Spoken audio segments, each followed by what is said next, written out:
Buenas noches a todos. Encantado de volver a compartir con usted este segundo semestre, pero ahora vamos a llevar, ¿verdad?, una materia que se llama Ingeniería del Software número 2. Y entonces, ¿verdad?, vamos a comenzar, digamos, como una introducción. Voy a proyectar pantalla y vamos a mirar un poquito, ¿verdad?, qué es lo que tenemos previsto.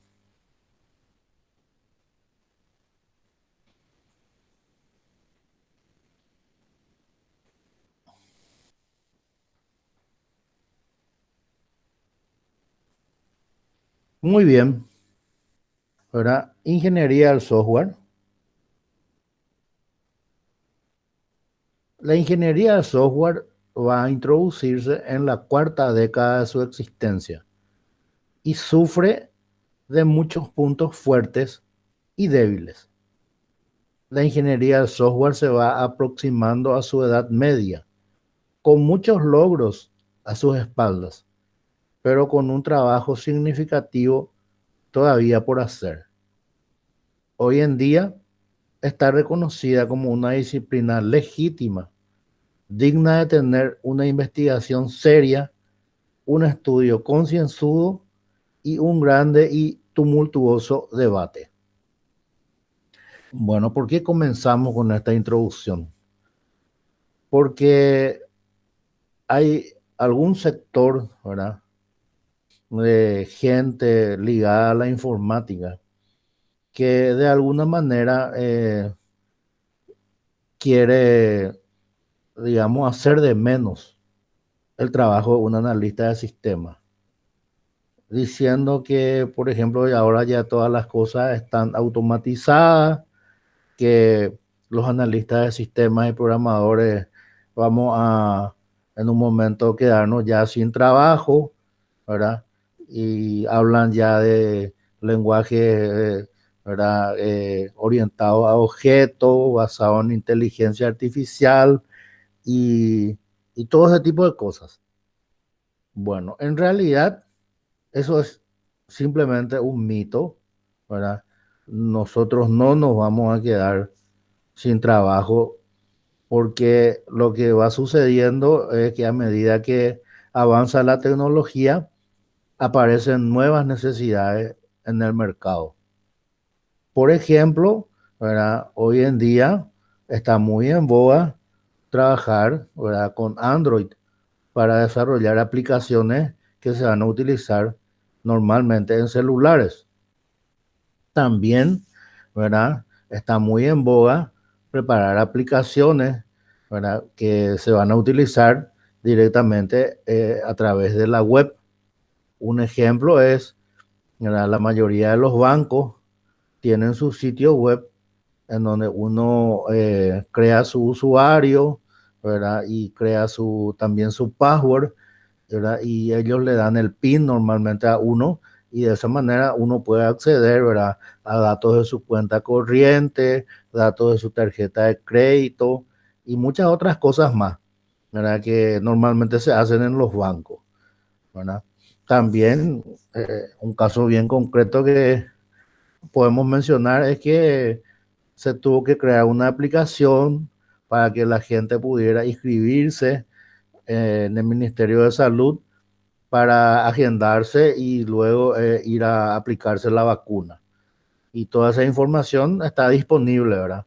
Basta con que uno lo busque, ¿verdad?, a través de su número de cédula, ¿verdad? Eso entonces es a modo de comentario, ¿verdad? La elaboración de software y aplicaciones goza y seguirá gozando de muy buena salud.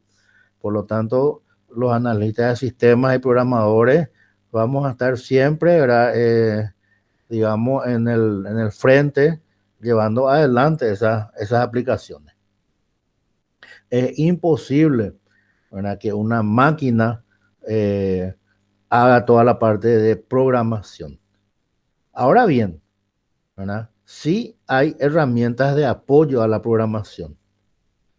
En mi caso particular, en los primeros años de la década del 2000, trabajaba con una aplicación que se llama Clipper, que ya está hoy fuera de servicio, ¿ya? Y se usaba eso para computadoras personales, pero ya aplicaciones en redes. Y llegaron al país unos analistas de nacionalidad brasileña para ofrecer un paquete que se llamaba GAS, ¿verdad? Por sus siglas, Generador Automático de Sistemas. La aplicación costaba $800 y este, uno podía comprar esa aplicación y podía definir hasta 2 usuarios. O sea, podía compartir con otro colega más. ¿Y cuál era la ventaja de trabajar con el GAS? Y aceleraba muchísimo, ¿verdad?, el proceso de elaboración de sistemas informáticos. Por ejemplo, si yo necesitaba crear, por decir, una base de datos en donde quiero almacenar información inherente a los estudiantes, tales como número de cédula, nombre, apellido, dirección, número de celular, eh, dirección de correo y toda esa información que normalmente se necesita. Entonces, con el GAS, yo creaba la base de datos a través del Clipper y el GAS lo que hacía es generarme ya automáticamente todos los programas de ABM. Cuando hablo de ABM, me refiero a altas, que es ingresar información al archivo, bajas, que es eliminar, modificaciones, ¿verdad? De repente un alumno cambió su dirección de correo, entonces lógicamente se tiene que modificar. Y también estaba la parte de consultas. Y la parte de consulta automáticamente ya elaboraba los filtros, ¿verdad? Uno podía, por ejemplo, darle parámetros, ¿verdad? Rango de fecha, rango de número de cédula, rango de qué curso me interesa visualizar y cosas por el estilo. Y eso es lo que hacía el GAS. Pero también hacía reportes, hacía listados. Pero cuando yo tenía que hacer un listado en donde necesitaba usar 3 o 4 bases de datos, ¿verdad?, entrelazados, entonces tenía que hacer otra vez yo mismo el código, ¿verdad? Pero sí, digamos, un ejemplo concreto, ¿verdad?, de cómo de repente, ¿verdad?, algunos paquetes pueden ayudarnos en nuestro trabajo, pero no suplantarnos. En la construcción y desarrollo de proyectos se aplican métodos y técnicas para resolver los problemas. La informática aporta herramientas y procedimientos sobre los que se apoya la ingeniería del software, a los efectos de, primero, mejorar la calidad de los productos de software, ¿verdad? Eso es algo que ya forma parte, ¿verdad?, de nuestro quehacer diario, ¿verdad? Me refiero al mejoramiento continuo, ¿verdad? Siempre tenemos que apuntar a eso, a la excelencia. Siguiente, ¿verdad?, es aumentar la productividad y trabajo de los ingenieros del software. Siguiente, facilitar el control del proceso del desarrollo del software. Y siguiente, suministrar a los desarrolladores las bases para construir software de alta calidad en una forma eficiente. Bueno, cuando nos estamos refiriendo a los desarrolladores, ¿verdad?, estamos haciendo mención a las personas que van a crear las aplicaciones, los nuevos sistemas informáticos en la organización, ¿verdad? Ese es el término que se usa hoy en día, ¿verdad?, el término desarrollador, a la persona que va al profesional informático, preferentemente analista de sistemas, que va a hacer la parte de programación. Por lo tanto, ¿verdad?, la ingeniería de software es la aplicación de un enfoque sistemático, disciplinado y cuantificable al desarrollo, operación y mantenimiento de software y el estudio de estos enfoques, es decir, la aplicación de la ingeniería al software. Es la aplicación de la ingeniería al software, ya que integra matemáticas, ciencias de la computación y prácticas cuyos orígenes se encuentran en la ingeniería, ¿verdad? Cuando hablamos de matemáticas nos referimos, ¿verdad?, a normalmente ya incluso a simulación, a estadística, ¿verdad? Y para hacer proyecciones y ese tipo de cosas.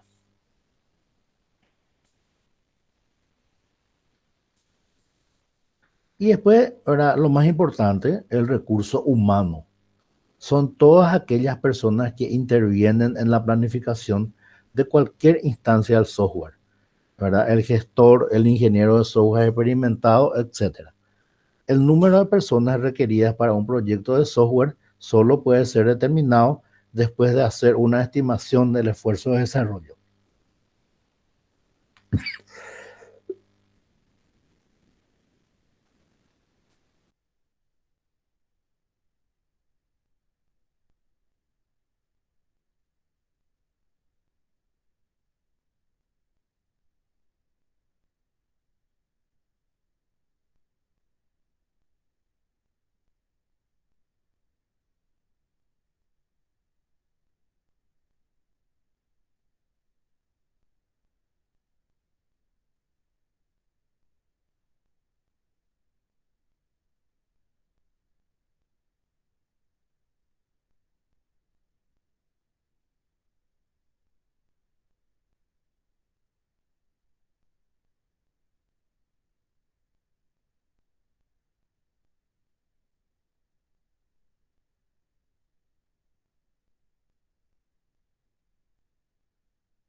Muy bien. Bueno, luego de este pequeño inconveniente técnico, entonces vamos a continuar.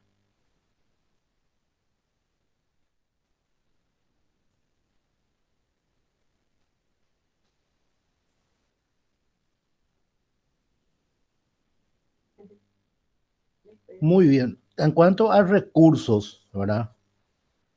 En primer lugar, tenemos los recursos de software reutilizables. Se refiere, ¿verdad?, a aquellos componentes de un software que son usados en otras aplicaciones de la misma índole, ya sea para reducir costos o tiempo. Bueno, ahí es donde hay una herramienta de programación fundamental para poder llevar a la práctica esto de software reutilizable. Es lo que hoy en día se conoce como programación orientada a objetos. ¿Y a qué se refiere? Vamos a dar un ejemplo muy sencillo nomás. Supongamos que queremos crear una subrutina para validar un campo fecha. Bueno, en realidad en la práctica sabemos que esto ya en este momento es prácticamente por defecto, nomás ya las aplicaciones hacen ese tipo de cosas. Sin embargo, ¿verdad?, validar un campo fecha tiene varias aristas, no es sencillo. Primero, por ejemplo, ¿verdad?, eh, ninguna, el campo día, ¿verdad?, no puede ser menor a uno ni eventualmente mayor a 31. Pero además, hay meses que solo tienen 30 días. Entonces también hay que prever eso, que abril no me acepte día 31. Y está febrero, ¿verdad? Que tiene 28 días, pero si el año es bisiesto, tiene 29 días. Entonces, ¿verdad? Ese tipo de cosas, ese tipo de validaciones, por decirlo de alguna manera, ¿verdad? Yo puedo crear a través de una subrutina. Y esa subrutina ir usando en diferentes programas, en diferentes aplicaciones. Porque, ¿qué ventaja tenemos con una subrutina? Que nosotros le enviamos los valores, ¿verdad? Desde el programa principal, la subrutina se encarga de hacer la validación y nos devuelve, ¿verdad? El control luego al programa principal, ¿verdad? Entonces ahí tenemos un ejemplo concreto y muy sencillo de hacer un software reutilizable, a lo que podamos usar en varias aplicaciones. Obviamente hay otros ejemplos más, ¿verdad? Otras situaciones más que se prestan a este tipo de cosas. En cuanto a los métodos, ¿verdad? Y son las herramientas computacionales que están destinadas a asistir en los procesos de ciclo de vida de un software. Estos son estructurados para el desarrollo del software. También facilitan la producción del software y se basan principalmente en la idea de un modelo gráfico. No existe un método ideal para la elaboración de un software. Son enfoques estructurados para el desarrollo del software, ¿verdad? Ese último párrafo, ¿verdad? Ese último punto es lo que hay que considerar, ¿verdad? Ya hay enfoques estructurados para desarrollar un software y en base a ese modelo es que vamos haciendo nuestro trabajo. Y cuando nos referimos a ciclo de vida de un software, no nos referimos, ¿verdad?, a que digamos, la aplicación, el software que estamos creando, bueno, va a valer por 5 años o nos va a servir por 10 años. No, no es de ese punto de vista que hablamos de ciclo de vida. Cuando hablamos de ciclo de vida, nos estamos refiriendo, ¿verdad?, a una serie de procesos que se dan, ¿verdad? El ciclo de vida de un sistema, de un software, se inicia con el relevamiento de datos, luego continúa con la parte de programación, luego con la parte de prueba o implementación y luego ya con la aplicación digamos, eh, bien definida, ya se utiliza normalmente en la empresa. A eso nos referimos cuando hablamos de ciclo de vida de un sistema, ¿verdad? Y si por ahí les queda tiempo, les recomiendo que lean, ¿verdad? Análisis estructurado moderno, ¿verdad? Es un material muy bueno en donde se habla de manera más concreta de el desarrollo, o sea, el ciclo de vida de software. En este momento no me estoy acordando el nombre del autor del libro, pero sí, el libro es Análisis Estructurado Moderno. Para una recomendación aparte. Metodología, ¿verdad?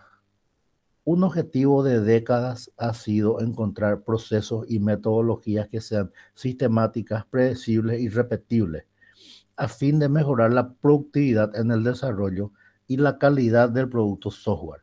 En pocas palabras, determina los pasos a seguir y cómo realizarlos para finalizar una tarea. Bueno, este tipo de metodología ya está, digamos, debidamente implementado, ¿verdad? Y volvemos a mencionar el ciclo de vida. Cuando vamos a crear una nueva aplicación, siempre tenemos que comenzar, como les dije anteriormente, con el relevamiento de datos. Ahora bien, el relevamiento de datos tiene dos herramientas que podemos utilizar para que podamos ser eficientes en nuestro trabajo. Una de esas herramientas, ¿verdad?, es lo que se conoce con el nombre de entrevista. O sea, ¿qué hacemos nosotros antes de, digamos, implementar el sistema? Y tenemos que hablar con los futuros usuarios, tenemos que hablar con los gerentes, tenemos que hablar con todos aquellos que van a estar involucrados en el uso posterior del sistema informático, porque son ellos los que nos van a dar la información que necesitamos para poder llevar adelante nuestra aplicación para que sea exitoso. Si nosotros fracasamos, ¿verdad?, en el relevamiento de datos, entonces nuestra aplicación no va a servir, no va a funcionar correctamente. En algunas ocasiones no es posible recurrir al método de la entrevista, sobre todo cuando las personas están dispersas, la empresa es muy grande y tiene una casa matriz y varias sucursales en Asunción y sucursales en el interior y todo ese tipo de cosas. Va a ser imposible entrevistarle a todos, ¿verdad? Entonces, en vez de la entrevista, se recurre a lo que se conoce como cuestionario o también encuesta, ¿verdad? Entonces se elabora una encuesta en donde se tienen que planificar bien las preguntas que se van a hacer y también las escalas que vamos a utilizar para poder tabular el resultado de nuestra encuesta. Los requerimientos. Se debe identificar sobre qué se está trabajando, es decir, el tema principal que motiva el inicio del estudio y creación del nuevo software o modificación de uno ya existente. A su vez, identificar los recursos que se tienen. Esto consiste en conocer los recursos humanos y materiales que participan en el desarrollo de las actividades, ¿verdad? Entonces, un ejemplo sencillo de los requerimientos. Eh, Recuerdo que en la década de los 90 me habían comisionado, ¿verdad? Desde mi lugar de trabajo acá al complejo Boyani en Andes. Y había un jefe de sección que necesitaba, ¿verdad?, que se le desarrolle un sistema de medida eh, que le iba a servir a él para controlar. eh, Había reclamos de los usuarios por su consumo, ¿verdad? Y él eso quería tener todo sistematizado e informatizado, ¿verdad? Y eran las épocas de computadoras personales XT, compatibles y ese tipo de cosas, ¿verdad? Estábamos hablando probablemente de Windows 3.1, ¿verdad? Y todavía no había Windows 95 y cosas por el estilo. Y bueno, entonces cuando me fui a hacer el relevamiento, ¿verdad? He visto que el equipo con el que se contaba sí podía absorber el trabajo, pero había una dificultad, ¿verdad? Como yo no soy técnico en la parte eléctrica, en la parte de distribución, había mucha terminología que yo no manejaba. Cuando me hablaban de amperaje, me hablaban de watts, kilowatts, después me hablaban de líneas de transmisión de 66 kV, de 220 kV, ¿verdad? Como no era mi fuerte, entonces nosotros, ¿cómo encaramos el relevamiento de datos? Y bueno, cuando él me decía, yo necesito tener esto, entonces yo le preguntaba, ¿esta información que vos necesitas va a contener solamente números? Y entonces el técnico me decía, sí, solamente números. Ah, perfecto. ¿Va a requerir el uso de decimales? Y entonces él me decía, sí, tiene que llevar decimales. Y le volví a preguntar, ¿cuántos decimales? Un decimal, dos decimales, tres decimales. Y así fuimos montando, ahora, haciendo nuestro relevamiento de datos, que me tomó 2 semanas por ahí, ¿verdad? Familiarizarme. Incluso tuve que hacer una visita in situ, ¿verdad? De los diferentes tipos de medidores analógicos, ¿verdad? Entre paréntesis, que en ese momento se está utilizando, ¿verdad?, en la empresa. Y recuerdo que aprendí cosas muy llamativas para mí en su momento, algo como giro al vacío, por ejemplo, ¿verdad? Que consistía en que el medidor estaba fallado, ¿verdad? Porque el usuario no estaba usando la electricidad y el medidor giraba, ¿verdad? El disco. Y eso era giro en vacío, ¿verdad? Y cosas por el estilo que en su momento fueron llamativos para mí, ¿verdad? Que tuve que aprender de cero. Entonces, esto es verdad para, digamos, ampliar un poco lo inherente a obtención de los requerimientos. Después, lo más importante, ¿verdad? La documentación. ¿Por qué es importante la documentación? Bueno, primero vamos a entender mejor qué es esto, ¿verdad? Es todo lo concerniente a la documentación del propio desarrollo del software y de la gestión del proyecto, pasando por modelaciones, diagramas, pruebas, manuales del usuario, manuales técnicos, etcétera. Todo con el propósito de eventuales correcciones, usabilidad, mantenimiento futuro y ampliaciones al sistema. Bueno, esa sí es una de las falencias que seguimos teniendo acá, ¿verdad? A nivel local. No documentamos bien nuestro sistema. Y bueno, ¿cuál es el resultado de no documentar bien nuestro sistema.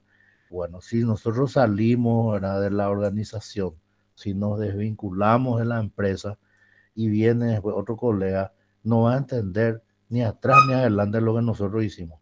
¿Por qué? Y porque no dejamos ninguna documentación. Va a tener que comenzar de cero a familiarizarse, ¿verdad?, con el sistema, con las aplicaciones que se están usando dentro de la organización, ¿verdad? Y es importante la documentación, ¿verdad?, para uno mismo, para uno mismo. ¿Por qué para uno mismo? Porque de repente pueden transcurrir años, ¿verdad?, y hasta que necesitamos hacer alguna modificación. Entonces, ¿verdad?, recurrimos a qué? Y a la documentación. Ahí entonces eso nos sirve como una ayuda a memoria. El mantenimiento es la fase dedicada a mantener y mejorar el software para corregir errores descubiertos e incorporar nuevos requisitos. Esto puede llevar más tiempo incluso que el desarrollo del software inicial. Alrededor de 2/3 de tiempo de ciclo de vida un proyecto está dedicado al mantenimiento, ¿verdad? Dicho de otro modo, una vez que hemos implementado nuestro sistema informático en forma exitosa, ¿verdad? Ese sistema informático no va a quedar así inmutable en el transcurso del tiempo, ¿verdad? Necesariamente se le va a tener que ir haciendo cambios, modificaciones. Puede salir, por ejemplo, dependiendo de qué tipo de sistema, una nueva ley en donde el IVA se aumente de 10% a 15%, o, por ejemplo, que el IVA se unifique, ¿verdad? Porque hay productos que pagan 5%, otros productos que pagan 10%, e incluso creo que hay algunos que están exentos, ¿verdad? Y sale una nueva modificación de la ley que dice, ¿verdad?, que no, que todos los productos van a pagar ya 10% de IVA, sin tener en cuenta si son medicamentos que pagan 5%, productos derivados de la carne que son también 5% y cosas por el estilo. Eso es simplemente para ejemplificar, ¿verdad?, lo que se refiere a mantenimiento. Y para ir terminando, ¿verdad?, creo que esta conclusión, ¿verdad?, es importante para nosotros, los analistas, ¿verdad?, para nuestra autoestima, sobre todo. El software se ha convertido en el elemento clave de la evolución de los sistemas y productos informáticos. En las pasadas 4 décadas, el software ha pasado de ser una resolución de problemas especializados y una herramienta de análisis de información a ser una industria por sí misma, ¿verdad? Y ahí es donde se abre el gran debate, ¿verdad? El free software, ¿verdad?, el freeware, ¿verdad? Por ejemplo, en el caso del sistema operativo Linux, ¿verdad?, la mayoría de las distribuciones Linux son gratis y los servidores, ¿verdad?, normalmente están ya todos trabajando con sistema operativo Linux, porque es muy difícil crear virus para Linux. Además, el Linux es muy estable, es muy difícil, ¿verdad?, que de repente se te quede colgado tu computadora si vos tenés Linux, ¿verdad?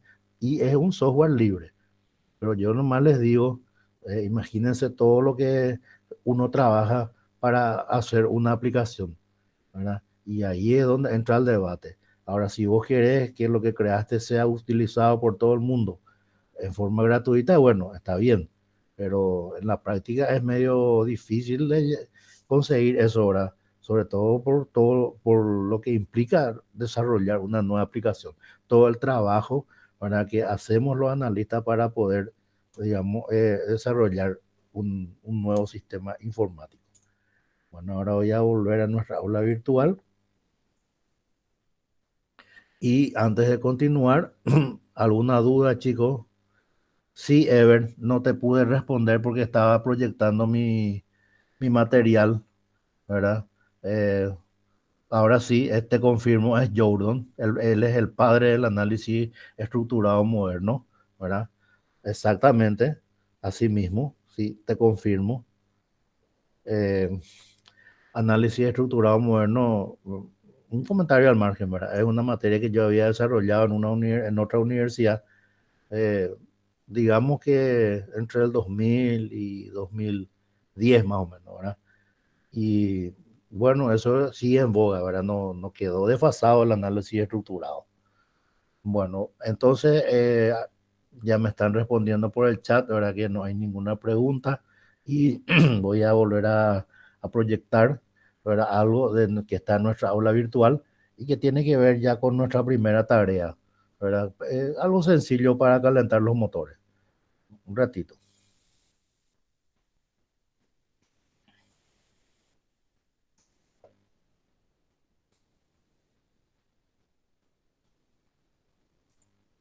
Bueno, esta es nuestra aula virtual.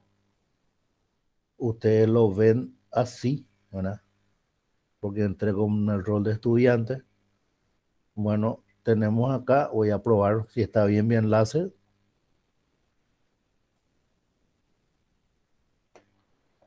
Perfecto. Es un videíto, ¿verdad?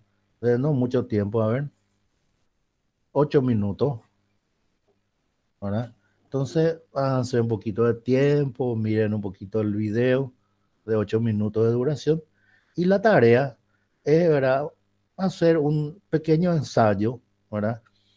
De una o tal vez a lo sumo dos hojitas, en donde, bueno, hablamos de introducción, desarrollo y conclusión, ¿verdad? La tarea está habilitada, a ver, desde,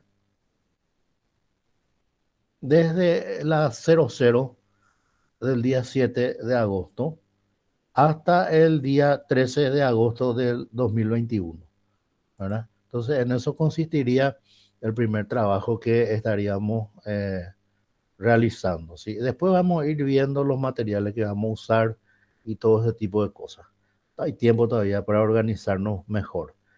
Y obviamente voy a alzar también, ¿verdad?, la diapositiva que estuve proyectando, así como también la grabación de la sesión de hoy. Bueno,